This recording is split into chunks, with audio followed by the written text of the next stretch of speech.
প্রিয় দর্শক মণ্ডলী, এখন আমরা আলোচনা করব সুনানি তিরমিজির মধ্যে আবু ঈসা তিরমিজি 2601 নম্বর হাদিসে ঘটনাটি তুলে ধরেছেন।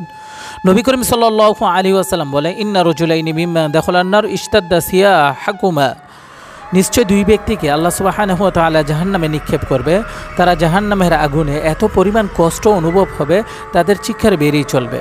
ফাকালা রব, তখন আল্লাহ পাক রব্বুল আলামিন বলবে, আখরিজুহুমা ফাআখরিজা ফাকালা লাহুমা লিআইয়ি শাইইন ইশতাদ্দা সিয়াহুকুমা। আল্লাহ পাক রব্বুল আলামিন ফেরেশতাদেরকে ডেকে বলবে, এরে আমার ফেরেশতারা, আমার এই দুই বান্দাকে জাহান্নামের আগুন থেকে তুলে আনো। তখন ফেরেশতারা এই দুই ব্যক্তিকে জাহান্নামের আগুন থেকে তুলে আনবে।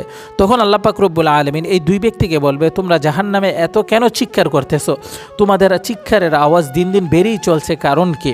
তখন তারা বলবে, ক্বালা ফাআলনা যালিকা লিতারহামনা।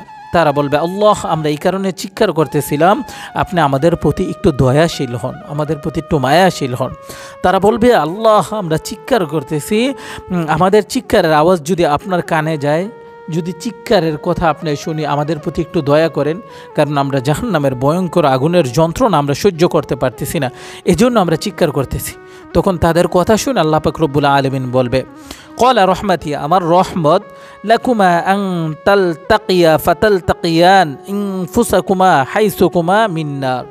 তখন আল্লাহ বলবে যে তোমাদেরকে আবার পূর্বের ন্যায় জাহান্নামে নিক্ষেপ করো, এটাই তোমাদের প্রতি আমার রহমত। ক্বালা ফায়ালতাকিয়ান ফায়ালকি আহাদুহুমা নাফসাহু ফাজআলা আলাইহি আল্লাল্লাহু আলাইহি বারদা ওয়া সালামা। তাদের দুইজনের একজন আল্লাহর আদেশ পালনার্থে পূর্বে নিয়ে আবার জাহান্নামে নিক্ষেপ করবে। সাথে সাথে আল্লাহ বলবে, এ জাহান্নামের আগুন, তুমি আমার এই বান্দার জন্য আরামদায়ক শান্তিদায়ক হয়ে যাও। সুবহানাল্লাহ। সাথে সাথে আল্লাহর কথা মোতাবেক সেই জাহান্নাম তার জন্য আরামদায়ক শান্তিদায়ক হয়ে যাবে। অতঃপর আল্লাহ সুবহানাহু ওয়া তাআলা দ্বিতীয় ব্যক্তিকে বলবে, তুমি কেন চাপ দিচ্ছ না? তখন দ্বিতীয়জন আল্লাহকে বলবে, হে রব, ইন্নী লা আরজু আল্লাহ তাঈদানি ফিহা বা'দা আখরাজতানি। আমি মনে মনে আশা করছি, আকাঙ্ক্ষা করছি তোমার ব্যাপারে, এই ধারণাটা রেখেছি তুমি তাকে একবার জাহান্নাম থেকে বের করো, দ্বিতীয়বার তাকে জাহান্নামে নিক্ষেপ করো না। তখন তার এই কথা শুনে আল্লাহ বলবে যে, বান্দা, তুই আমার ব্যাপারে এই ধারণাটা রাখলি, লাখারাজাউক ফায়াদখুলানাল জান্নাহ জামিআন বিরহমাতিল্লাহ। যা, আমি আল্লাহ আমার রহমত, আমার ভালোবাসা তোর উপর অর্পণ করলাম, আমি এরূপ তোর মনের আশা পূরণ করলাম, আমার দয়া তোর উপর অর্পণ করে তোদের দুইজনকে চিরতরে জান্নাতি বানাই দিলাম। সুবহানাল্লাহ। মুহতারাম হাজিরিন, এই হাদিস থেকে আমরা কি শিখলাম? যে দুইজন ব্যক্তিকে জাহান্নামে নিক্ষেপ করা হবে, তারা জাহান্নামের আগুনে জ্বলতে জ্বলতে চিৎকার শুরু করবে। তাদের চিৎকারের আওয়াজ শুনে আল্লাহ পাক রব্বুল আলামিন ফেরেশতা প্রেরণ করবে। তখন ফেরেশতারা তাদেরকে তুলে আনবে। তখন তাদেরকে জিজ্ঞাসা করা হবে, তোমরা কেন চিৎকার করতেছো?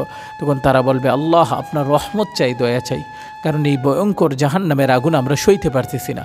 তখন আল্লাহ পাক রব্বুল আলামিন কি বলবে? যে তোমাদের প্রতি আমার রহমত হচ্ছে, তোমরা পূর্বের ন্যায় আবার জাহান্নামে ঝাঁপ দাও। তখন কথা মোতাবেক একজন জাহান্নামে ঝাঁপ দিবে। আল্লাহ পাক শুধু এই আদেশটা পালন করার কারণে তার প্রতি দয়াশীল হয়ে তার জাহান্নামটা জান্নাতের বাগান বানায় দেয়।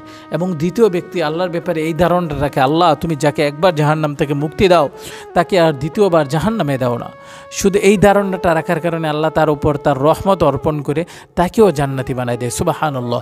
এজন্য ভাই মেরে মুহতারাম, আমাদের সকলের আল্লাহর রহমত ভালোবাসা অর্জন করতে হবে, কারণ আমরা আমল আখলাক দিয়ে জান্নাতে যাইতে পারবো না, আমরা আল্লাহ পাক রব্বুল আলামিনের রহমত ভালোবাসা দিয়ে জান্নাতে যাইতে পারবো।